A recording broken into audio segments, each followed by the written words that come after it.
We did it all by ourselves. Just like everything else in life. You and me? Mostly me sitting, being comfortable with the dogs, and you fixing everything. Okay, so welcome to a little bit of a different sit down for the MEV. We were thinking about how so many people, they have been sent some of our reels or some of our TikToks, and they're super interested in the modern eco village, and some of them already reserved a plot or a spot and like currently part of the team. But a lot of people actually don't know us, and which is very cool because we've been in Norway, we've been public figures for quite some time now, and it's going to sound dumb, but we're kind of used to people knowing a lot about us. But Mostly about you. yeah, because I'm an open book, and I also have had podcasts and written books and stuff like that. But we thought, you know what? Let's sit down and have like a real sit down, just like in the comfort of our home on this beautiful Sunday with the dogs, and have one of these conversations that we have between ourselves so many times. It's just this time we're doing it with 2 cameras and a lot of lights, so we can talk about all nice to be seen. Yeah. And yeah, we made our cup of tea. I do milk with my tea. You actually don't. Did you know that I got your kids into milk? You did? Yeah. They're milk and tea people now. I'm going to try not to make a lot of sound. Yeah, it is too hot. Not mine because I have milk in it. It's strawberry tea. So we're going to talk a little bit about everything that's been leading up to this point. And the meaning with this podcast setting is that we get to talk freely about us, what we're thinking, not us personally, but what we're thinking and how we come to this idea and what our thoughts are, and also us personally, because yeah, I guess that's where it came from. I guess, yeah. People get to know us and see who are these 2 crazy people doing the eco village. Yeah. Who are these dreamers? I liked it so much because last week we went to just say hi to Jan and Lise from Skogluft, you know? Yeah. And we were sitting there at that table, and they put down, all these snacks. They always serve us chocolate because, yeah, I love that. And some nuts and fruit and stuff. And they had this tablecloth, and we were talking about the modern eco village and how, yeah, we came with the idea. And so we painted this picture for them. We said, like, because there were so many different elements on that tablecloth. And we said that we feel like we are the tablecloth. We put down the tablecloth, but then everybody else came in and with their stuff, like Tommy came in with biohacking, and like everybody's coming in with these different things that makes the entire table. So the village is not ours. It's not you and me making it our way and it's just going to be like this and that and blah, blah. Like, no, we just put down the tablecloth and then everyone is coming with their dish and it's turning out to be the greatest meal of all time. And it's very important because all the way in the beginning, we did get some questions like, are you guys starting a cult? And we laughed about it so much. People wanted to join that too. Yes.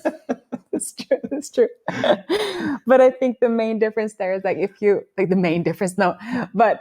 starting a cult, like I think if we said like, oh, everything is going to be our way and we're going to be the boss of this and we're going to decide everything and this is our thing, then it would easily become like a weird thing. But because it's not like that. It's just so many people participating into making this into a feast. We always said this is a community project, right? Yeah.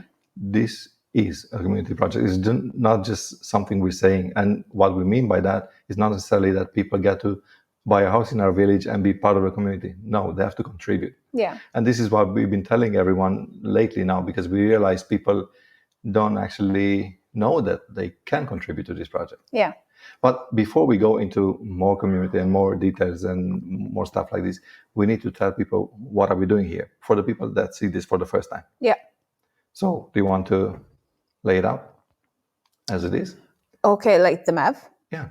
Okay, so if I was a person that don't know what the MEV is, explain to me what the modern eco village is in 1 minute.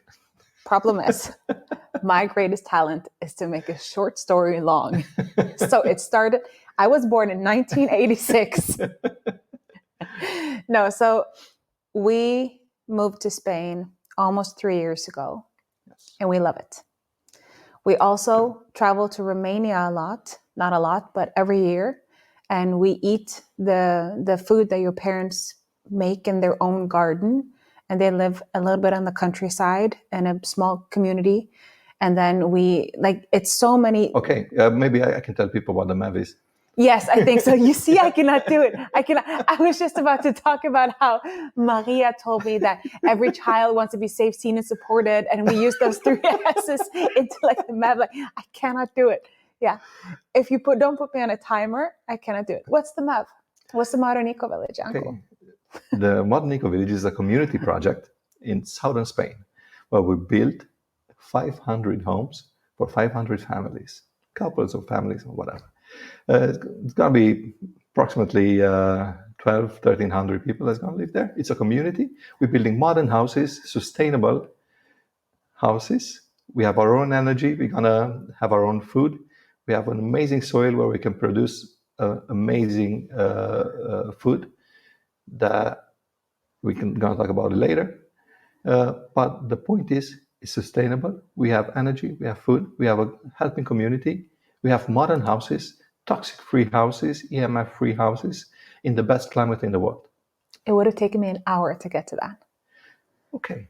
So... and it's also cafes, it's restaurants, it's a gym, it's a health center, veterinarian. You'll have probably most of the things that you need in a community like that. Yeah. You don't need to go too far in order to have a fantastic life. Yeah. But with that said, of course, Alcoy is very near. It's a big city infrastructure with hospitals and the universities there and all of that. So you have a big city close by, but you're still in the middle of nature by a lake. It's by beautiful. a lake. You're surrounded by all of these olive farms and almond farms and all of this. It's beautiful. It's just a beautiful green place in the middle of some valleys with a lake, and a huge lake, and 4 that's kilometers the thing, long. Because if you travel to the south of Spain, you're very used to the dryness. But up there, it's green and it's beautiful. That's why we were drawn to it. So yeah, okay. So yeah, we're building the MEV, 500 houses, yada, yada, yada. Amazing. Yada, yada, yada. It's so funny how I'm so drawn to the aspects that you don't think so much about, and how you're so drawn to the aspects that I don't think so much about. Like, you will spend, weeks and months going in details on the materials that the house are going to be built in. And then you come tell me, and I'm like, yeah. Man, what about the yogis? What about the, can we do workshops? What about the cafe? What kind of ice cream are they going to serve? What about the food and the restaurants and everything? But I do notice one thing that between you and I, you very, very often talk to me about. It's community. And I remember the first time you actually used that word with me. It was when we had just gotten married and we rented a home in Norway. And we moved it was a big, old, but beautiful house in one of the finer areas in Kristiansand. Yes. And it was like what's it called? Blindvei. These, wow. You know these roads that are... stop. they stop. You cannot go forward. So say that there was like a road in and like a small like turning point, like there was enough that you could turn, right? And there was one neighbor here, and then our house was here. And then when we moved in, we parked the car, and then we ran every other turn to run inside to bring some stuff from the car, and inside. And then at one point, we both of us carried something inside. It was just our car. It wasn't the moving truck or anything like that.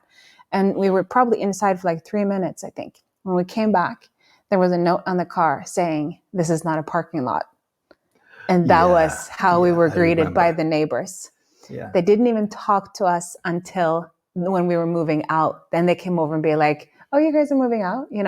And that was for me, so hurtful. I come from a very small town in Norway called Lyngdal, and everybody no, not everybody loves everybody, but we grew up on a mountain. Everybody knows everybody at this time. Everybody knows, and I love the way I grew up, but I didn't think so much about it as an adult until this time of our life, because right before this, we traveled for a week or two to Lofoten, and at that point, you told me that you wish that we had more of a community at home, so we knew that everything would be taken care of. So we knew that our house was good, that we didn't have to worry about any type of break-ins or anything, that like the police is not your best friend, because if anything happened to our house, it would be all the communication would be via the police.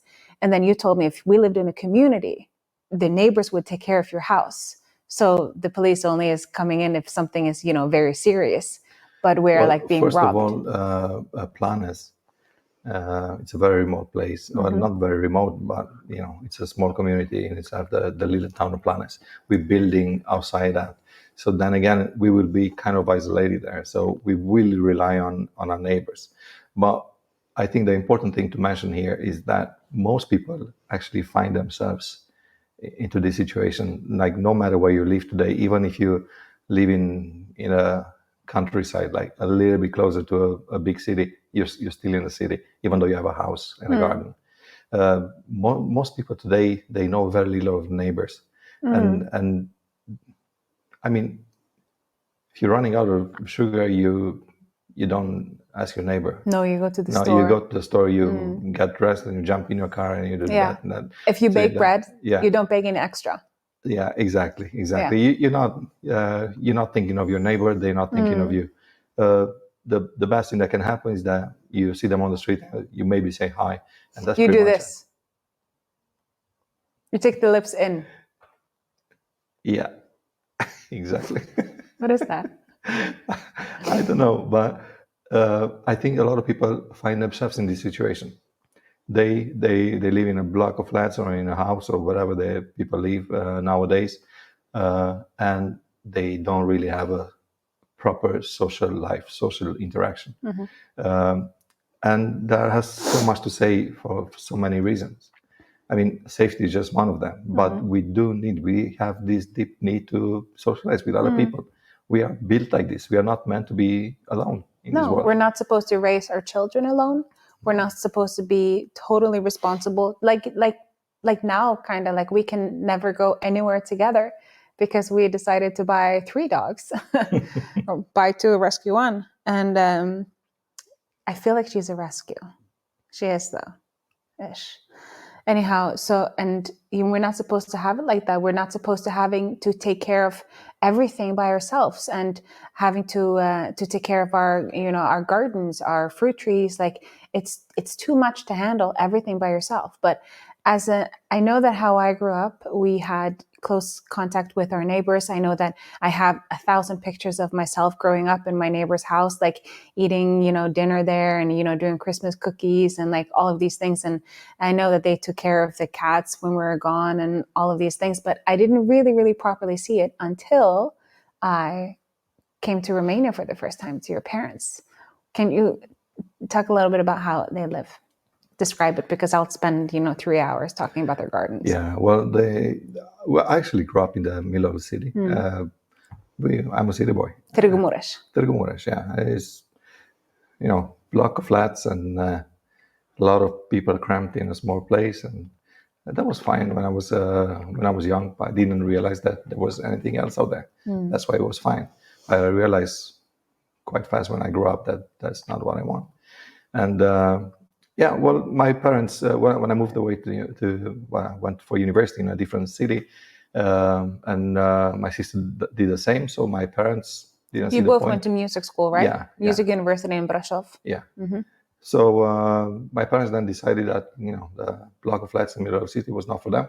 So they moved out 15 kilometers from the city in a very traditional village.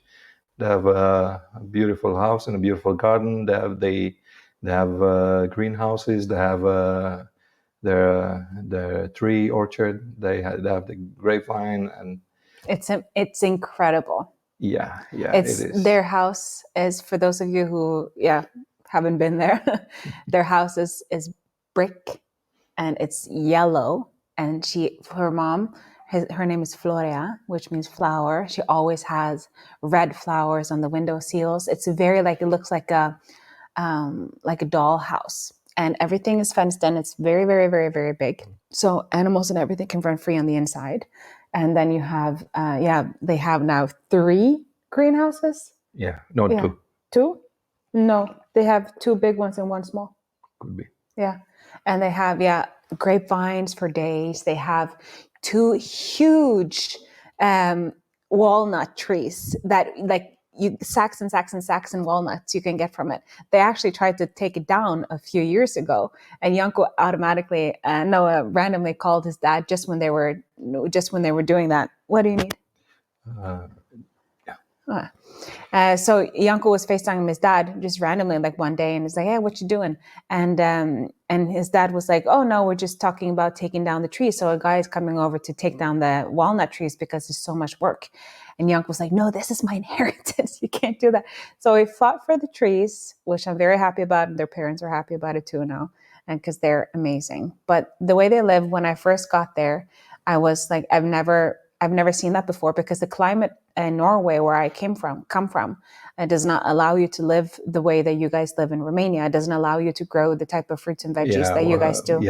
Everything kind of grows effortlessly. Yeah. Out there, it's different climate, Yeah. and it's way colder in Norway, obviously. Yeah. And it's way warmer in Spain, but that doesn't mean that things cannot grow here. I mean, most of the greens that are sold in stores in Europe, they come from Spain. You know that, right? Yeah. So you can grow anything here. Yeah. Because we do have the seasons. Yeah. It's warm enough, but it's also cool enough in the winters that you can actually grow. Things doesn't burn out. But I think that my upbringing and your maybe not your upbringing, but the way your parents live today, I think that has been shaping our future and what we want. It has really, really shown us what we want in life. When we go to Romania, that feeling that we have, the way I know. The food, like you eat a tomato and it's an experience. You have a glass of wine and it's an experience. The neighbors rush over with their baked goods or their cooked goods or whatever they have, because if the neighbors are baking, they bake double so they can gift to their neighbors, and actually I just been home to Romania last week, and of course Tante Olympia sacrificed the chicken and she made chicken soup. Of course she did. Brought it over. How nice is that? I can't get over that guy who came. We were vegan at the time, and he came with like a chicken with no head in a bag for us, remember? And he had just 2 teeth. Yeah. And he was smiling as much as he can, like giving us a gift, like, this is it. And the time I was so happy, remember, you were sitting upstairs at the office working a bit. I was downstairs with your parents, and I understand enough Romanian now to be part of whatever's happening. But at that time I understood this little. And a guy came over when he had lots of lamb in his car or in his truck. And he asked your parents if they wanted to build a lamb and they buy a lamb, and they automatically said yes. And I was so excited. No, and he wanted to give it. Give it, yeah. He wanted to give us a lamb. Yes. But it was alive, and he wanted to sacrifice it there on the spot. Yeah, but I didn't know that. I just thought oh my God, we're getting a lamb? And I ran up to you and was like, Iancu, this is amazing. We're getting a lamb. And they wanted to kill it. He just automatically ran down. I was like, no. And I didn't understand, what do you have against lambs? And then you came to me afterwards like, you don't understand, Belinda. It's Easter. You're supposed to sacrifice it here and now. I would have been traumatized for life if I picked up my favorite lamb. With that said, we're not going to have animals like that. We're not going to sacrifice animals in the village. We will have a lot of hens for eggs and maybe a goat or 2. But I really want the donkeys. Yeah. No, you're not. What do you mean I'm not gonna get? They make a lot of sound. I know they make a lot of sound. They're really hard to maintain. I mean, you have to take care of them. It's not. You don't just let them roam free. They need maintenance. Fifi, Hector Prector, Frankie Panky. Do you think I let you roam free?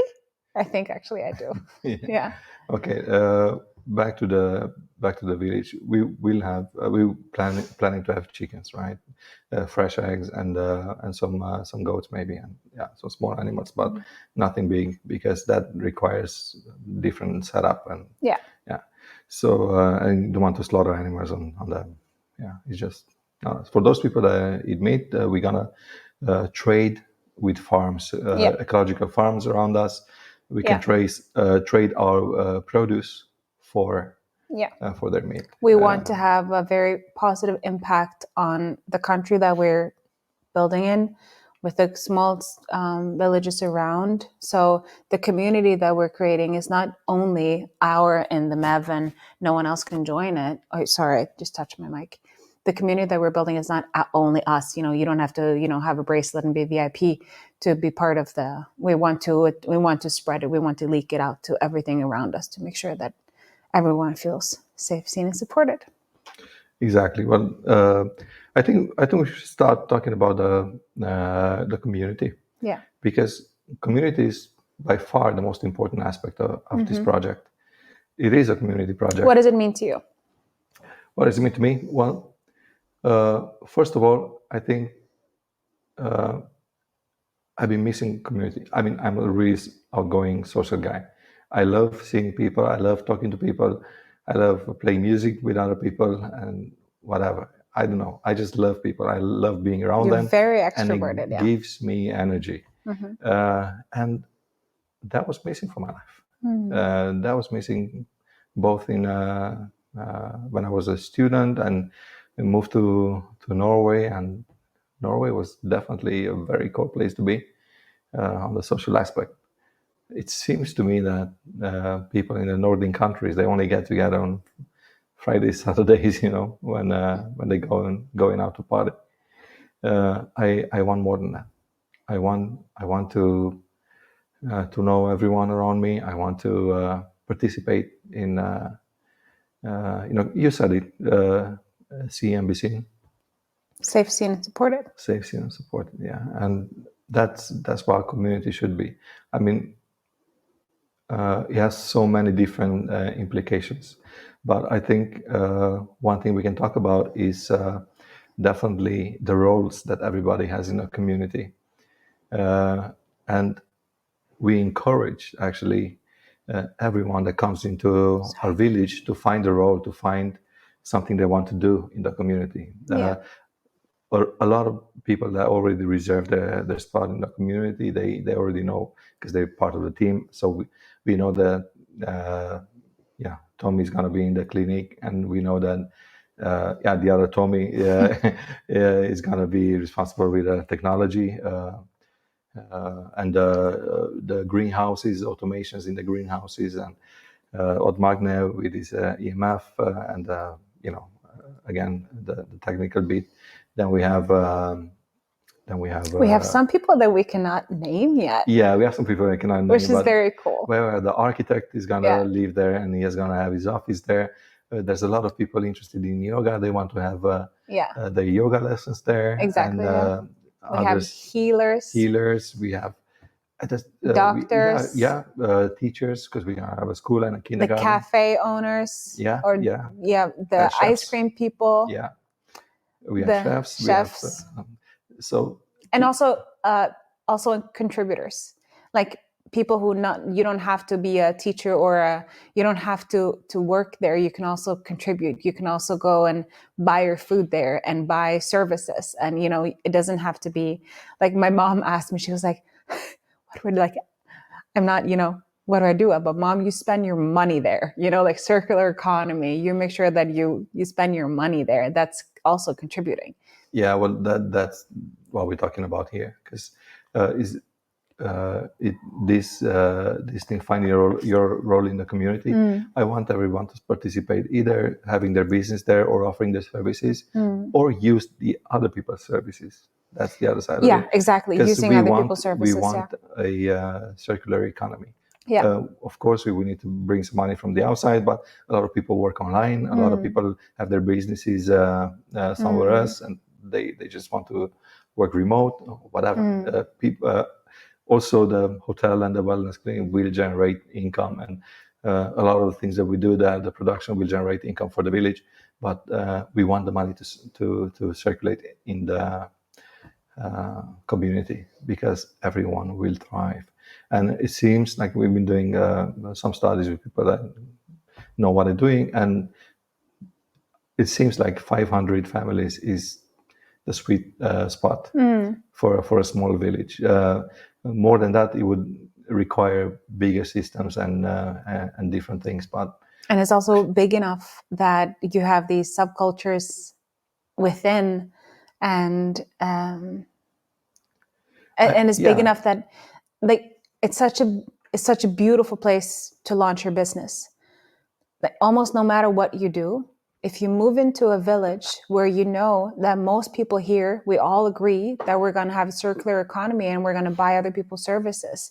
If you launch as a hairdresser, or you do set up a nail salon or a massage studio or coaching or detoxing or human design reader or yogi teacher or run teacher or swim teacher, like whatever you do, when you launch your business to this community, you're probably going to be successful from day one. And something that I'm also very excited about that we haven't talked so much about is the web shop, because I got this idea off of, oh Lord, did I Serenbe? I think it's serenbe.com. Yeah. It's not an eco village, but it's a village in America. Lauren was the one who showed it to me. I think I love their website. I love what they do. And they have a web shop where, what do we call them? Villagers, inhabitants are selling their stuff. So some people are doing pottery. I want to be that woman. I've gone to one pottery class and now it's my entire personality. And I want to do, like, if you do pottery, you can sell it on the Mev shop. I want to have my own olive oil. I can send it on the shop. And we have such a good marketing team. And we can use that marketing team to sell to the entire world if we want to. If you want to sell your services, or if you want to do, you can do, I see some of these on serenbe.com. They sell these baskets that they made themselves, you know. The idea is that people would produce things and we were going to sell it online. Exactly. We're there. Like, so you make it, you know, like some people do fermented food, you know, like you make it, you bring it to the marketing team, and then we sell it for you. You know, like so many great minds are coming together to... But also people's businesses, you know, like such as courses and classes and everything. Because so many people work online. And the fact that the Modern Eco Village is also becoming a huge online presence, you know, it's, and we're all here to help each other. There's no competition. There's room enough for everybody. And the people, now we've met so many new people. And I think that without a shadow of a doubt, the most amazing people I've met ever in my life, I have met via the MEV. I am shocked because, so yeah, you're extroverted. You love meeting people. I'm so introverted and I'm terrified of meeting people. Yet I'm so happy that you drag me along, because what do I say almost always after meeting someone? What do I say? Yeah, thank you for bringing me. I wouldn't have met these people if you exactly. And sometimes I say, these are my new best friends. I love them. And I can picture, I want to be the aunt to their kids. I want to help them become the people they are. I want to sit for hours and hours and listen to their stories. And it's not that easy. It's not meeting new people and connecting with new people. It's not that easy for me. It's always been very easy for you. It hasn't been for me. But these people that we meet through the MEV, it's just immediate connection. It's like everyone is on the same frequency or something. It's crazy. Well, that's also a very important point, because if I'm thinking about it, I can answer some of the questions, because we got these questions actually from day one. People would ask, okay, what do we do if you don't like a person? You know, what happens if you know, somebody sells their house and a new person comes in? But that's it. I'm sad to say we don't have so many Spanish people. Most people are from Scandinavia, from Germany, Holland, America, Canada, America, Mexico. So, but the point is, everyone that buys a house in this village, they have the same thoughts about life. They have the same values. They're thinking the same as us. Yeah. So the chances are we're gonna be best friends. Yeah.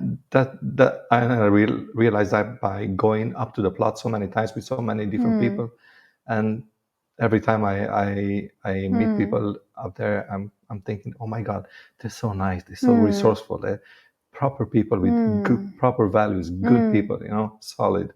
And I see myself being friends with them and being their neighbor. I mean, you meet people who you automatically feel that these people want you to be happy. These people wish you well. These people have like clean energy. And the more people you meet like that, it's contagious. So if you are 40% good and you meet someone who's 80% good, it's contagious. You become 60% good. You know what I mean? Like it raises your frequency and your kindness and your heart and your love and everything. Quick maths. That was quick. That was girl math. You only have to be 40% good if you surround yourself with people who are 100% good. No, but it is contagious. And sometimes you have to take a hard look on the people that are in your life and see if these people actually reflect who you want to be. And that, my friend, I have one thing I want to talk to you about, your values, because you taught me from day one that kindness overrules everything else.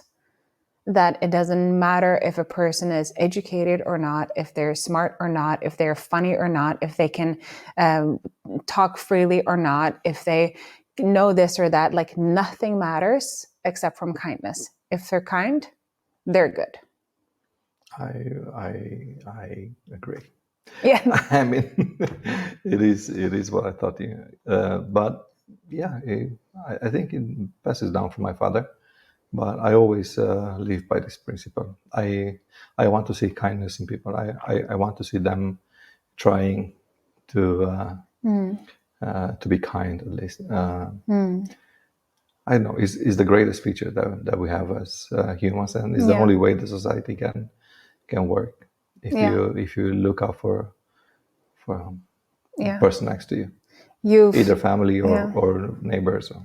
You've tried over the years to try to help me dodge some bullets, because I will be coming like, oh, I met this and that, and they're so cool, they're so funny, they did this and that. And you'll ask me, but are they kind? And I was like, I don't even thought about that yet, because, this and that. And then you will meet them and you will tell me later that, sweetie, this person is not kind. Yes, this person is this and that, but there's no kindness there, and you will end up being hurt. And I never looked for that until you taught me to look specifically for kindness. And now the people are in my life now are kind, and it makes me kinder, and it makes our life so extremely good. The people that you want to be surrounded with. Yeah. Because I mean, if you look at a person and you're thinking, oh, maybe that particular person doesn't know so much about that subject or the other one, or whatever. No matter how dumb you think somebody is, you still have something to learn from them. Yeah. But if they're kind, then it's possible. Yeah. If they're kind, you can find the good in them. You can find whatever things of value they have in their personality and find a common ground. Yeah. But kindness should be the common ground. Yeah. Definitely. But it's so important also, because I remember when you first started telling me this, I thought that sounded a little bit boring. I'm a dopamine chaser. So I was like, boring. Because I didn't quite understand it. I thought that kind was saying yes to everything and having no opinion of your own. And I am a little bit younger than you, enough that, and you have met a lot of people and traveled, and but it's enough that you teach me perspective, and is one of my favorite things about you, and always has been, that you teach me to see things with new, wiser eyes. You're very wise, actually. You're knowledgeable, but also very wise. Well, I'm 8 years older. 8 years more of wisdom. Yep. Yeah. Yeah. But the kindness, understanding that you can say no and still be kind. You can, stand your ground and still be kind. Like kindness, that does not mean that you just this, okay, So kindness is one of my favorite things to really learn about. What is kindness? What is kindness for me? What is kindness for you? I was talking about it today on my walk with Maria, because it's November, but we could easily take a 2-hour walk today in just our sports bra and get a little bit of a tan. and we were talking about the importance of saying no. And we have these different rules in between us. And she said that... Well, saying no doesn't make you unkind. Exactly. But I believed that before. I believed if I'd say no to anything to say yes to myself, then I was not kind. So I didn't understand the concept of kind. Anyhow, she said, we have to have a rule that if I invite her to something or she invites me, that we can say the sentence, I would love to, I just don't feel like you're right now, because you're allowed to hold those two feelings at the same time. And that reflects kindness for yourself. That sometimes like, okay, I would love to be social, but I don't feel like it today, but keep inviting me and that feels good. That's also kindness, setting yourself first and respecting your where you are, your own needs. So I think there are going to be a lot of kind people in the village. They're all so freaking kind. That's my thing. I'm really baffled. And I think sometimes when I meet new people, I think it's a little bit embarrassing. I don't know exactly how to have eye contact. I don't know. I think I get a bit awkward and I try to overcompensate by being funny or whatever. And so many times we're walking into these meetings and I tell you like, oh my God, my nerves are taking over. I don't know what to do. How do I sit? How do I act? What do I say? What kind of jokes? And the second I step in front of them, it's just like, you're kind. I can just be. I can just exist. I don't have to put on a show. I don't have to be anything. Let's just be. And that's one of the most amazing feelings in the world, I think. I miss everyone regarding the MEV. I miss them dearly. I want to sit down now with Francesca. I want to... Yeah, Francesca and Marcos, so nice. Oh my God. And the ones that should not be named. The ones that should not be named. We love them. I love them so much. Yeah, but I mean, everyone, we met Adriana not so long ago. Rebecca. We met Rebecca. Wow, so many of these people with so many stories and so many abilities. I just want to listen. And the stuff that they've done, again, with hearts of kindness. So. Yeah, and I know there's people from all parts of life. Some of them are single, some of them are retired, some of them are families with kids. I think there's a lot of families with kids, but and some that are not there yet, but they will be soon, and they want to move here because it's such a good place to raise your kids. Yeah, I mean, I'm looking at Steven. Steven's a very good example. Steven is amazing, and his wife and their son. Oh. Yeah, they're amazing people. And Steven he's already part of the project. He's a very big part of the project. He's the project manager. He's going to oversee that. Is it official? Yeah, it is official. Yeah. Oh. Yeah. So I'm very, very excited to work with him. He's so smart and so kind and a beautiful family. And I think they're going to thrive just perfectly. Can we talk about how he came into the picture, though? Yeah. Because I loved the way that went out. And that's also, initially I talked about how the modern eco village is like a table we're all going to get together to eat, and you and I put down the tablecloth, and then everyone is coming with their dish, and together becomes this entire meal. And how so many people are investing in this because it's not ours. It's not yours and mine. It's ours. So if you can contribute to this, let's make it happen, right? That's basically the concept. Exactly. And so we went to lunch with Steven and his wife and their beautiful, beautiful son. And we sat and talked. And at that point, it was pretty early in the project. We're still early in the project, per se. It's going very, very fast. But we were like, and he asked, what's the status right now? And we had just been told by the bank that we needed a feasibility study, right? And I'm like, feasibility study, note to self, Google, what is that? And we told him, Steven, at the time that, that's where we're stuck right now. We just have to create the feasibility study. And it's something that takes a lot of time and costs a lot of money. And we are pouring every single money, dime, euro, kroner, dollar that we have into this. We certainly invested everything into this project. Like we kind of risk it. If you everything. Think about it, we kind of risk everything. Yeah. Let's talk about that afterwards, the point of no return talk that we had, because that was pretty meaningful to me, actually. Absolutely. But so we sat down and Steven was like, that can be my contribution. I've been doing this for years. I have the entire team. I'll contribute with this. I'll give you this, like gift you this, that I'm contributing. So his team.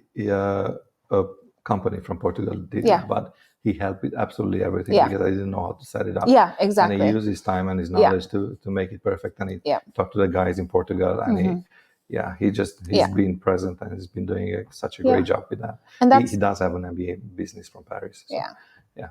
But that's how we got the feasibility study.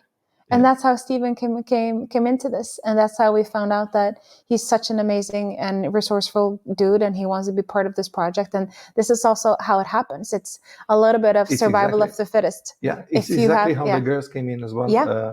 Caitlin and Cassie, oh Alisa. My gosh, we owe them everything. Yeah, doing such an amazing job. They're amazing. And the beautiful people. Remember when they've been here visiting? Yeah. I was so nervous to meet them. And I'm still grieving the fact that they're not living with us here. They're coming soon. Yeah, I know. They're the kind of people. Coming now the end of the month, and the girls probably in February they're gonna be here. I can't believe the work that they've put in for so long for nothing. This is a community. It's a community that builds this community. It takes a village to build a village, but the gratitude that we have for these girls are the communication team and Alisa. It's just. Yeah. They're amazing. I can't wait to introduce them to other people so other people can. I can't wait for everybody to come together. Yeah, to come together. What I think is that we should probably set up a MEV get together. Hangouts. Hangouts. Yeah, I've told you this so many times. I want to do the Zoom hangouts. But not Zoom, like physical. Yeah, people come down to Spain and let's spend a day or two together. I would actually. Yeah. Don't be shocked now. Okay. I would love that. Really? And that's the thing, because I always thought that being an introvert means that being with people is bad. But turns out I have been surrounded by the wrong people almost my entire life. Not everyone has been wrong. Come on. I've had so many beautiful people in my life, and I have friends that I met when I was 4 years old, so I have a lot of beautiful people in my life, but I also have put myself in a lot of situations where I've been completely drained, and I thought that, it's just because I'm introverted. No, it's not about that. If you can be introverted and be lifted up by these people. I mean, I have so much energy after I've been hanging out with these people that I sometimes go for a run or at least a walk, So yeah, I would totally love that. But let's talk about the point of no return a little bit, because that conversation happened right outside of our bedroom. And you came to me one morning. Because we have our coffees every single morning. Our mornings are pretty holy. I love our mornings so much. And the slow life that we decided to have here in Spain. We have slow mornings. We drink coffee together. We talk about our days and our weeks and our lives and our. The point of no return, probably. It was in May. Yeah, probably in May. I don't think it's so much money related, even though if you kind of look at the cards, it is money related as well. But that's just a small part of it. We decided to close all our other ventures down. We've been in business for some years now. We've been doing quite good. Have businesses everywhere, like the factory in Romania and the distribution company in Norway in collaborations and all of my projects. Yeah, projects and the course platform and the stores in America. And, I mean, we've been doing so much stuff. Books, jewelry, clothing. Yeah. It's been a lot. And we kind of quit all of that or placed it in other places in the family.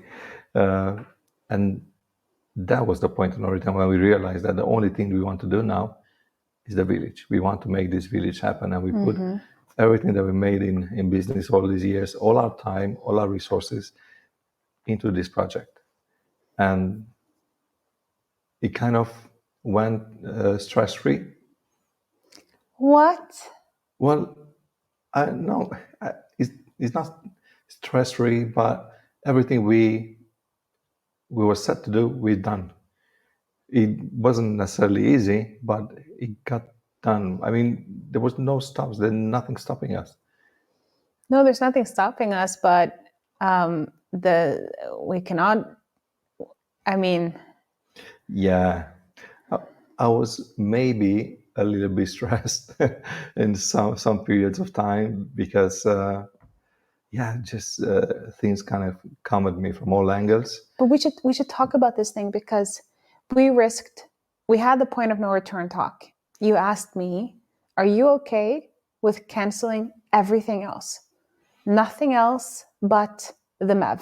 Are you fine with that? I'm an influencer. I've had all of these different opportunities and all these different, I got to the point where I could pick and choose whatever I wanted to do, whatever collaboration. If I wanted to write a book, I would get the biggest and best, what's it called?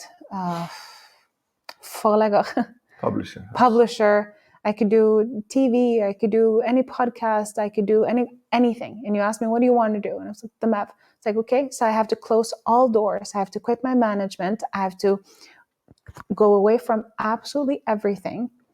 And you did the same, slowly but surely, closing doors until we are left with only the MEV.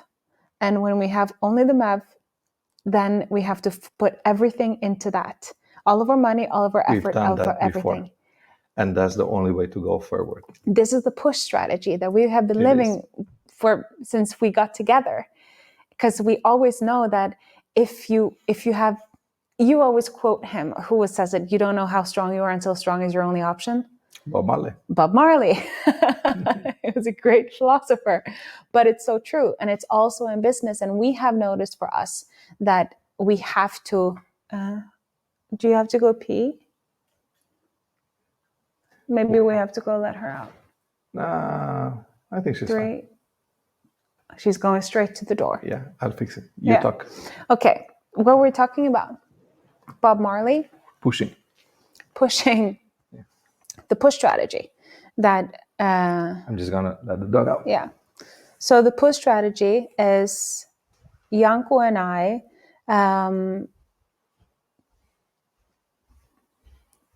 So when we started our companies way back when, I kept holding on to my job because I wanted the safety of my job and my income, while we were also trying to pursue running our own companies. And we noticed that as long as we have the safety and the income in my company, I was not working very hard for our dream. So back then, this was like 7 years ago, I had to quit my job in order for us to be, we had to be broke. We had to feel the pain of not having anything to awaken that thing in us that will allow us to really work for this thing. And for anybody who's ever seen Deadpool, so in Deadpool 1, you have this guy who is he is sick, he wants to become healthy, and he is he's going to become a superhero. But for him to become a superhero, to mutate into a superhero, they have to really put him through trauma, because that trauma will awaken the mutation in him that's going to make him a superhero. And it's a little bit like that in life also. If you're not willing to go down to absolutely nothing, lay down all your cards into one. Exactly. And when you do that, when you have nothing, it awakens something in you. If I had held on to my job and my safety and my income, and you would do the same, we would not have mutated into these business people who can think big and see perspectives and make money and help people. Just so that people get some perspective, I was a musician all my life. I started playing the piano when I was 3 years old. I went to a special music school, went to music high school, then to the university. I worked in the symphony orchestra. I worked in the opera. Then I toured as an entertainer for many years, and I was running a studio.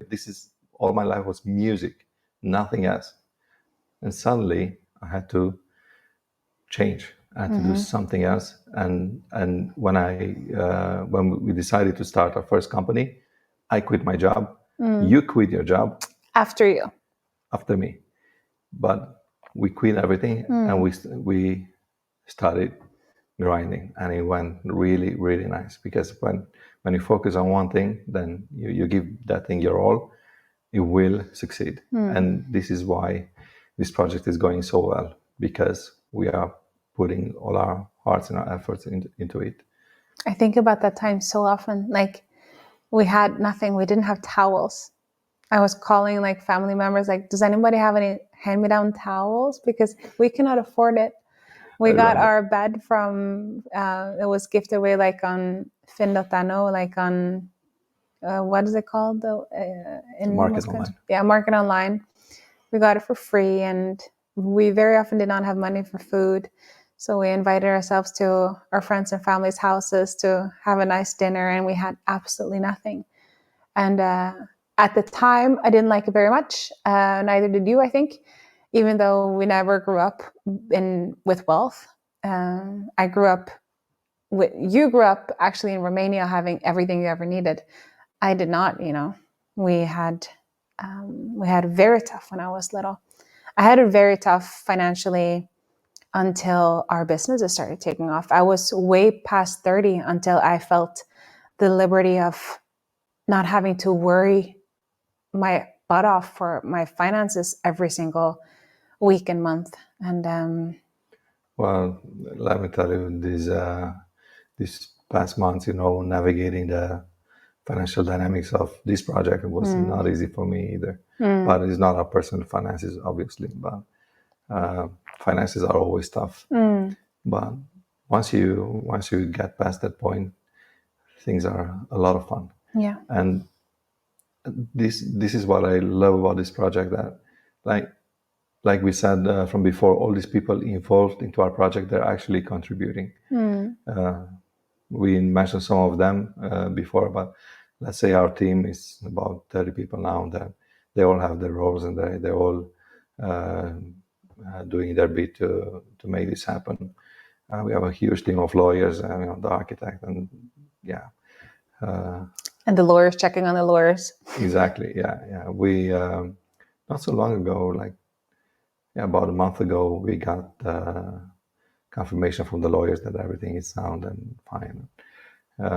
We knew it's gonna be fine, but it's nice to get in writing. And no, we got the writing earlier in the summer, but we checked up on that, and then we hired someone outside of that again to make sure that everything, because that's also the thing here. Yeah, we are in Spain. Yeah, we need to double check everything. Triple. Yeah. So I remember when you came home, you were so excited from that meeting. Like, we got to go. Like, what are you talking about? We got there months ago. But yeah, the double, triple check in every single angle with every single thing that can ever happen, ever, is everything is good.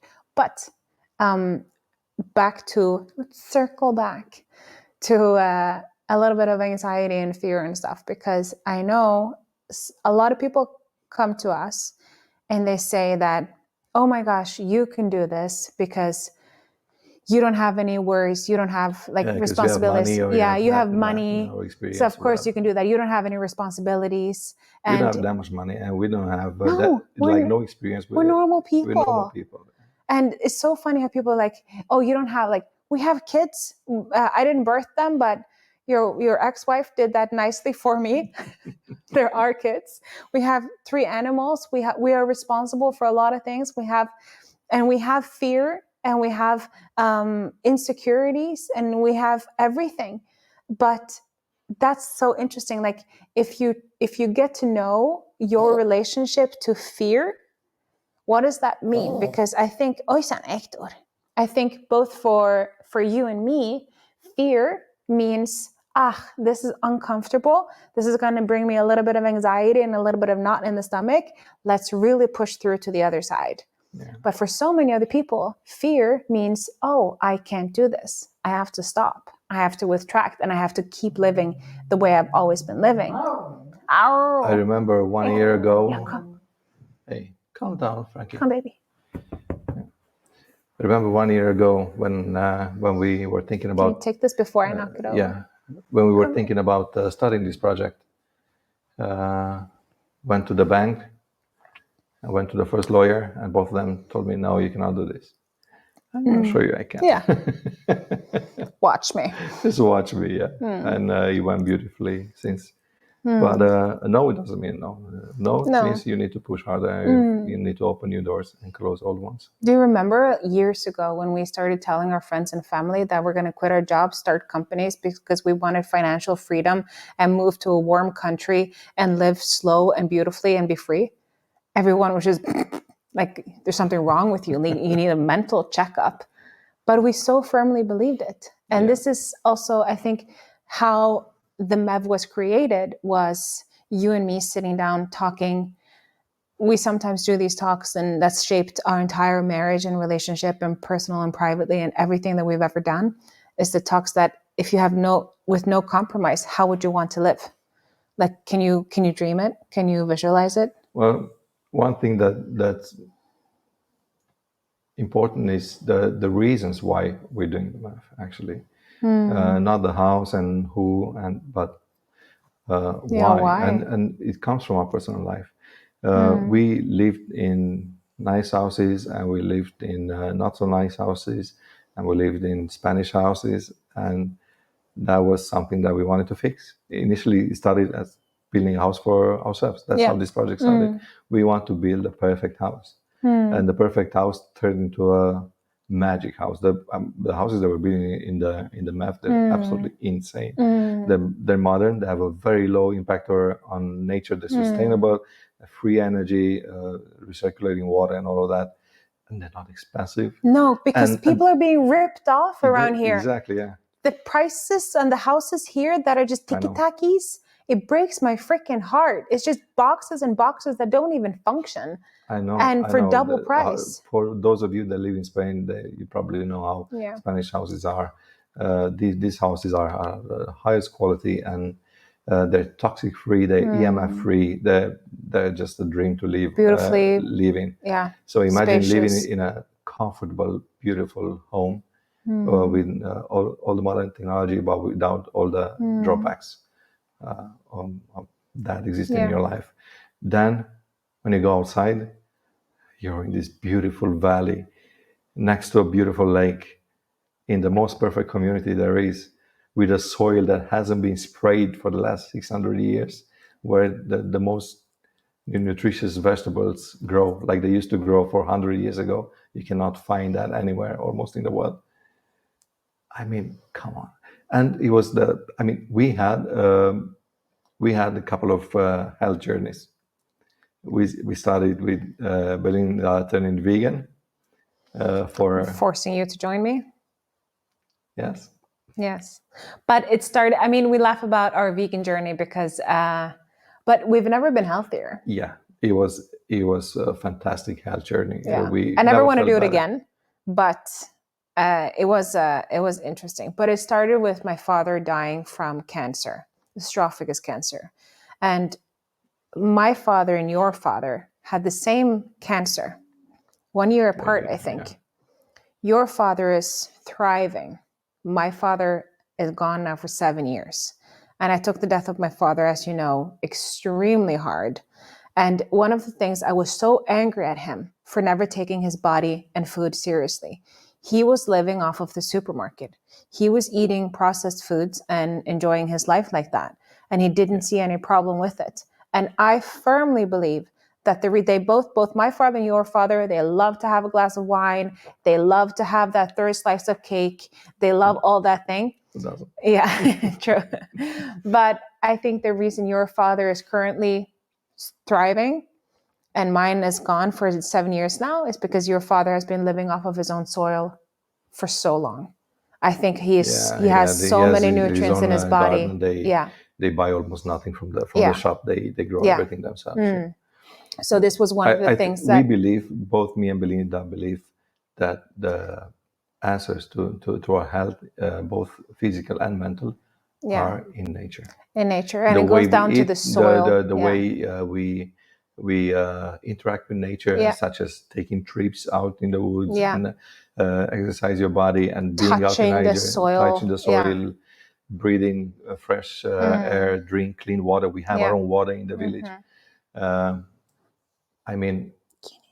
This is the secret to a good, healthy, and long life. Yeah. And people are paying amazing amounts of money, just some 100 meters from the place where we are now. There is this clinic. It's a beautiful clinic. It's a fantastic clinic. Sure. I have nothing bad to say about them, other than it costs several thousand euros a day to be there. Tried to get it for your birthday the first year here. I was like, but it was like 15,000 euros for a week.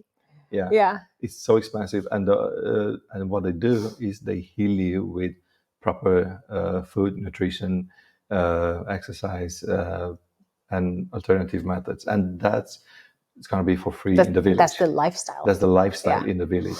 But this is how it started, because we wanted to build this house that just functioned. That was not because we see how people are being ripped off around here because the prices are insane. And they pay so much money to live in these tiki-taki houses close to the restaurants that half of them serve, like very low quality food in this tourist area. And I love this place. Don't get me wrong. I love this place. Okay, doggies, go be doggies. I love it. I love the place we live. I love it so much. But I'm so happy I'm not going to live here forever because the quality is so low on so many things, on so many people, on service, on food, on. Yeah, it seems like everything is a tourist trap here. Every shop, every restaurant, just things lack quality, and they're really expensive. Not everywhere, obviously, but almost everywhere. It's a tourist place. I mean, I didn't expect any better, to be honest with you. But but we have to. I have to say, it is nice. I would still come here in the weekends. It's an hour away. I will still come here in the weekends, and I will enjoy a lot of things. A lot of people would find themselves in this situation that they will live in that beautiful paradise there up in the village.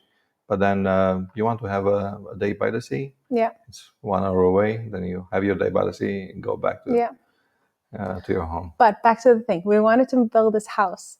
And then we were thinking, because we have some friends and family that really want to have this lifestyle too. And we were like, okay, if we're going to build a house for ourselves, why don't we see if we can buy land enough so we can build for like some of our friends or family. And then we were thinking, you know what, we want to eat only food, at least vegetables and fruit, only from our own garden. But it's so much to handle ourselves. So we're thinking, hey, what if we make like a chicken coop and something like in the middle, and then we can share with our neighbors, so we don't have to do everything ourselves. This is how it started. Yeah, so it started as a project for 3-4 houses, and then for our friends and family, and then it turned out to this huge project. But it's just right to do it this way, and I honestly believe this is the model for the future, because look at big cities. They don't produce anything. They don't produce energy. They don't produce any food. That causes the food to be industrialized and the quality of food to be at the lowest it's ever been. Okay. That's why everybody's getting cancer nowadays, and everything is processed and industrialized, and there's no quality in anything, like either products or food. And most people, like me, I grew up eating industrialized. I mean, my mom cooked a lot from scratch. My father did not, and my father was single for many, many, many years, having his 3 daughters alone, and we would eat anything that came out of a bag, And so many people like me, until I went to Romania to see how your parents live and eat, I didn't know about this, Iancu. It just wasn't part of my vicinity. I didn't see it. I didn't understand. I also didn't know that this would impact me that much. And my father was 58 when he passed, and we would fight regarding food, because when he got sick, we had a year before we lost him. And that year, I started doing all the research I could in the world on body and food, health and food, let food be thy medicine, and all that stuff. And I learned so many things that I had never learned. And it's so sad that we're so out of touch with ourselves and with nature and how we're supposed to live, that we're being sick and we're being robbed of so many things. We're having physical issues, we're having mental issues, we're full of anxiety and all of these things because of the lifestyle that we're leading, but none of us are questioning the lifestyle that we're leading. We're just questioning the symptoms, and we're taking Advil for it. My point was when I started with our journeys and with our vegan journey, and we tried a meat diet, and we tried carnivore, we tried so many different things, but we come to the conclusion that organic, everything that's found in nature, that's not processed, and season-based, of course. That means organic. It grows organically, naturally, the way it's supposed to. You pluck it and you eat it. No, organic means no pesticides. Yeah. You can still eat out of season. Yeah, natural. Yeah. And I don't know how to express myself right now, but what I mean is that I don't want any processed food, any enhanced food. I want food that grows. You don't want freely. A chicken breast that's this big? Yeah, I want food that grows freely in nature, and it definitely has a wonderful impact on my body. I feel extraordinary when I get to eat like that. Of course, living in a place like where we live now is not always possible, but it is often possible. It's one of the things I'm mostly excited about, because both you and I, we have such an interest and such a heart for it, but it is very difficult to live like that 100%. You have to be so strict and so determined and resist so many things. And you and I were just not there yet, where I feel like we're 60-40. We're 60% everything we want to be, and we're 40% let's treat ourselves. but did you notice that very often when we go out and eat in restaurants very often, but we always choosing the fish or the veggie soup or solomillo or whatever, like a full chicken breast or a full piece of meat. We kind of gone away from pizza. We don't have like when we treat ourselves on Saturdays, we don't have we have more whole foods. You know what I mean? We do eat. Yeah, that's actually true, because we used to choose always. Yeah, this is true. We have gone over to more whole foods. We have. I still really like myself a little pizza every now and then, I have to say. We had. I cannot remember the last time we had pizza. I had one with your daughter last week. Okay. Yeah, but before that, yeah, I don't. It's been a while. No, we had it with Francesco and Marco. We had pizza. Oh, with Francesca and Marco. Yeah. Oh yeah, the Italian restaurant. Yeah, but they're Italian, you know. So am I at heart. No, but the thing also with pasta and pizza, no, it wasn't that good. But with pasta and pizza, when it's prepared properly with the right ingredients, it's something that you can actually indulge with as often as you want to. You know, it's not something that you should stay away from. But the reason why we have started to stay away from it is because the pasta and pizza around us are not, the best quality. But imagine all the restaurants in the modern eco village will use primarily the produce that grows into the modern eco village. So we have a food that is alive. Actually, the gardener is coming day after tomorrow. Yeah, I'm very excited about this. And so we're starting with the planning of the gardens. They have like hundreds of years of they going back in generations. The health of these people. Yeah. I mean, they're what now? 63, both of them, and they are more fit than we've ever been. You know. Yeah, and I want to live exactly the way they live. Growing plants and food like this for generations. Yeah. Only organic. They know everything about soil, about how to do this. He's been writing I don't know how many books. Yeah. And he's down to detail into the science of it as well. And they're helping us to put together the entire design of the gardens and what grows where and how much. And I'm very, very excited to start with this now. But they are the way that they eat and live. This is everything I aim to do. I'm not disciplined enough yet to do it because it does require a little bit of planning here and there. And sometimes I just want to eat a box of cottage cheese and not think. Not that there's anything wrong with that, but sometimes, So but that's one aspect, the health of it. I mean, living in the MEV, you would definitely benefit from the best food available on the planet. And those restaurants would definitely focus on using that type of recipe, that type of food to enhance our health. And that's just unheard of in any community. But then you have sports. You have Obin that really wants to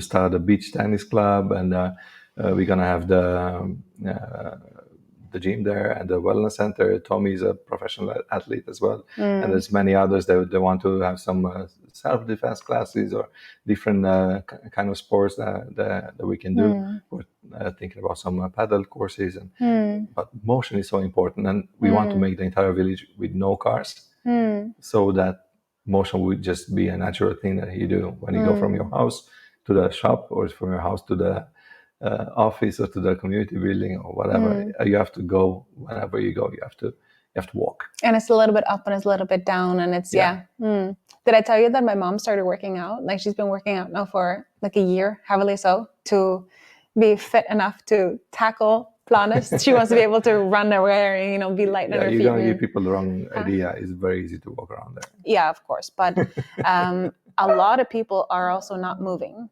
I think most people who are actually maybe wanting to do this lifestyle are automatically used to moving. But in the world in general, a lot of people are not, especially maybe in Norway over the winter season. Frankie. Yeah, we have a barking dog there. Yeah, she's a barker. She's a barker, yeah. I'm very excited for the safety of it as well. That's another thing that we haven't discussed much actually, but we want to have a closed perimeter on the entire village with super high-tech cameras to surveil the perimeter so nothing comes in or out of the village. Of course, that place has no criminality now for 70 years, like no registered criminality. But of course, you know, when we're a bunch of people living there and it's a bit higher class than the rest of the area, it would probably attract some criminals if it wasn't gated. But it's gated. It's protected by technology and by a 24/7 you can sleep with your windows open, with your door. You can leave your door unlocked, and go away for a month and nobody would enter in your house. Maybe unless a lot of people will go in and borrow your sugar, but no, just water your plants probably.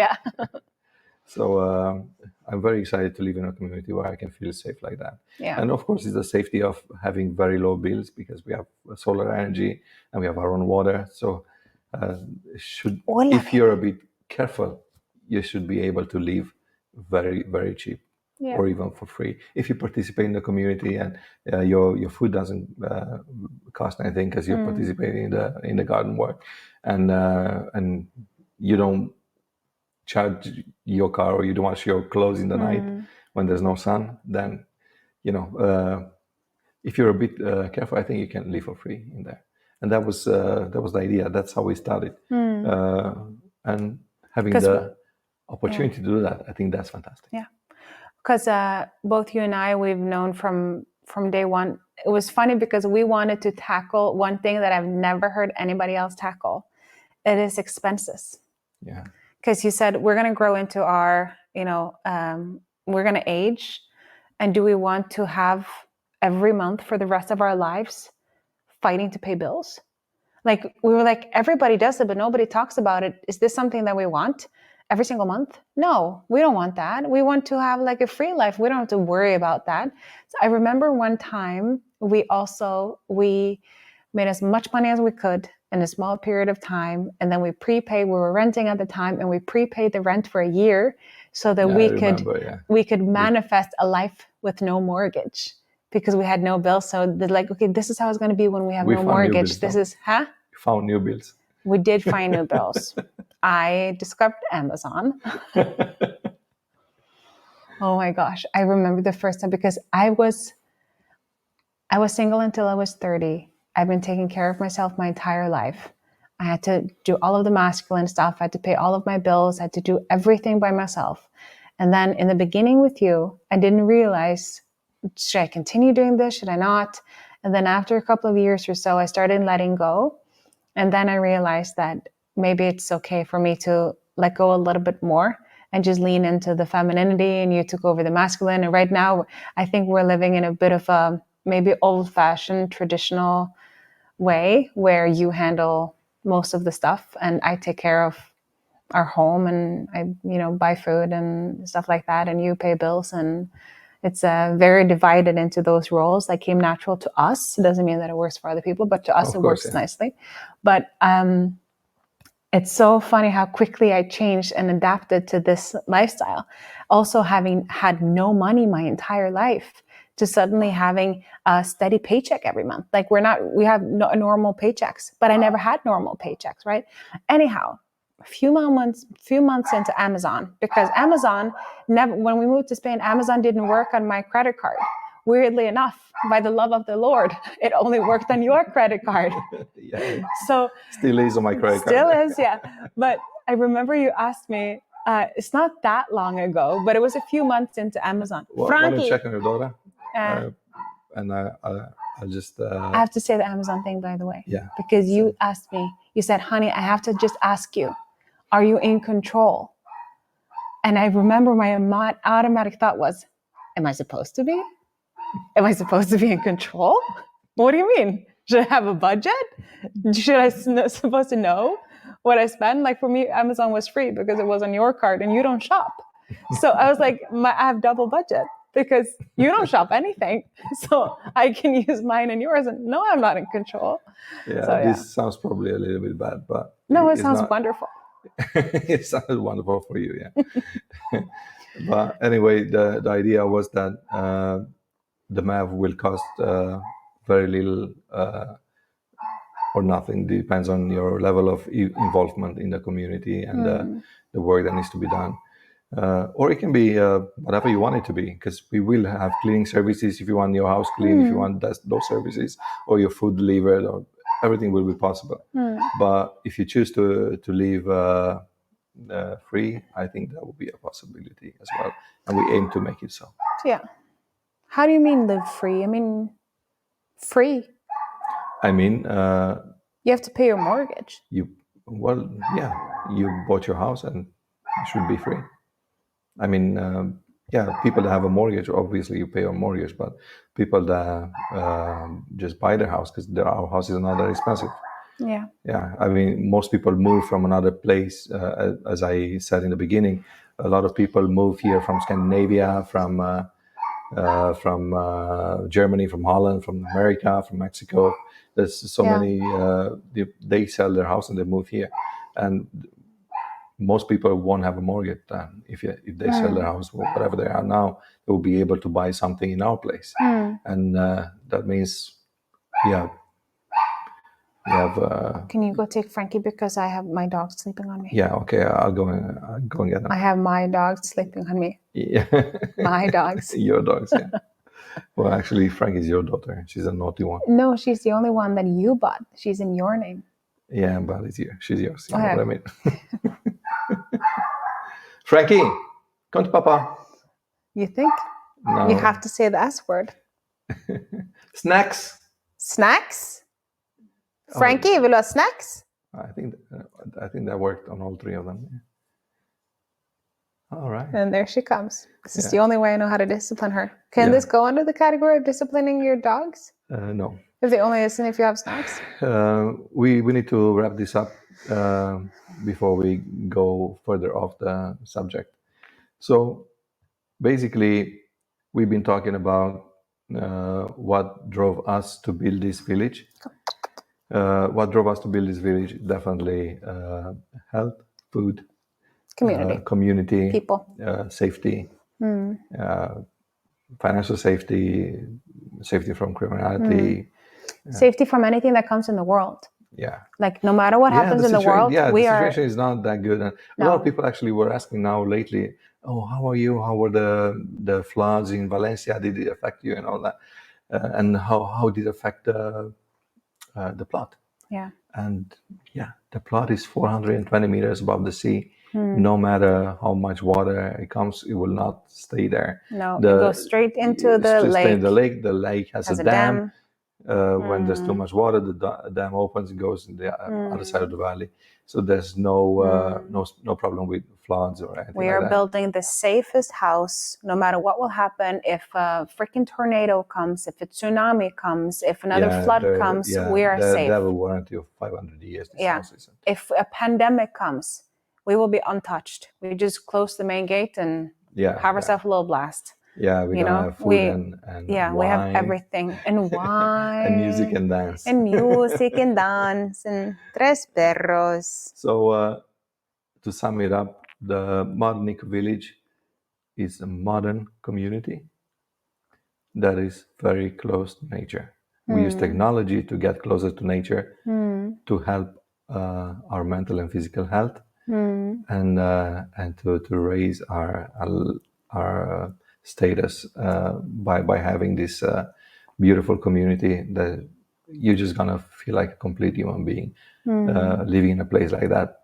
That's how I imagine it. And it's also going back in time with the comfort of today's modern everything.